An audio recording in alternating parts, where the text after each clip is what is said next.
আমরা এখন 30 গোডাউন পার্কে, কেত্তনখোলা নদীর তীরে অবস্থিত এই 30 গোডাউন। এখানে হরেক রকমের দোকান রয়েছে। এখানে ফুচকা, চা এবং নানান ধরনের মুখরোচক খাবার পাওয়া যায়।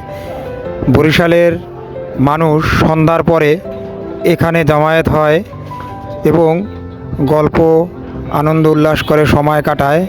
নদীর তীরবর্তী স্থানে হাওয়া উপভোগ করে। তেমনি আমি, মান্না ও মোতালেব ভাই আমরা এখানে ঘুরতে এসেছি। আমাদের প্রিয় স্থান। আমরা যখনই সময় পাই সন্ধ্যার পরে এখানে চলে আসি এবং আনন্দে আনন্দে সময় উপভোগ করি। ভিডিওটি ভালো লাগলে আমাদের সঙ্গে থাকুন। ধন্যবাদ।